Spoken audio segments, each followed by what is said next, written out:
સુરત પોલીસનો તેરા તુચકો અર્પણ કાર્યક્રમ યોજવામાં આવ્યો, જ્યાં અમરોલી ખાતે કાર્યક્રમનું આયોજન કરવામાં આવ્યું હતું। Addition CP કે.એન.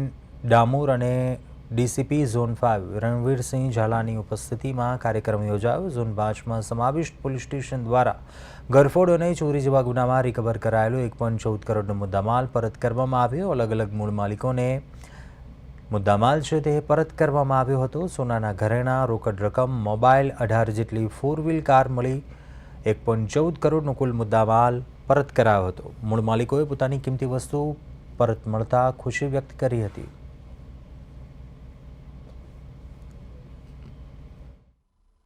આજરોજ ઝોન 5 વિસ્તારના પોલીસ સ્ટેશનમાં જે મુદ્દામાલ ચોરી અને ગરફોડ ચોરીમાં જે ગયેલો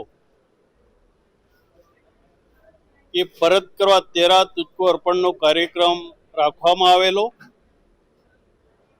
આ કાર્યક્રમમાં અમારા સુરત શહેરના પોલીસ કમિશનર માન્ય શ્રી અનુપમ ગેહલોત સાહેબનું સતત માર્ગદર્શનથી કોર્ટના સંકલનથી આજરોજ 1,14,00,000ની આસપાસનો મુદ્દામાલ પરત કર્યો છે। એમાં ખાસ કરીને 14 4 વ્હીલર વાહનો છે, એમાં એક ઓડી ગાડી છે, 306 જેટલા મોબાઈલ છે, બાકી 23 લાખની આસપાસના ઘરેણાં પરત કરવામાં આવેલા છે। મારા ઘરે 10 એપ્રિલના રોજ સવારે મળસ્કે ગરફોડ ચોરી થયેલી હતી। તિજોરી કબાટ તોડીને મારે ત્યાંથી 20 થી 22 તોલા સોનાની ચોરી થયેલી। અંદાજે 50,000 રૂપિયા રોકડની પણ ચોરી થયેલી હતી। ઉત્તરાયણ પોલીસ મથકમાં મેં સવારે ફરિયાદ નોંધાવેલી। ઉચ્ચ પોલીસ અધિકારીઓનો કાફલો તરત જ મારા ત્યાં ઘટના સ્થળે આવી ગયો હતો। ત્યારબાદ FSLની ટીમ, ડોગ સ્ક્વોડની ટીમ પણ આવી હતી અને આ તપાસ સુરત શહેર ક્રાઇમ બ્રાન્ચે પણ કરી હતી।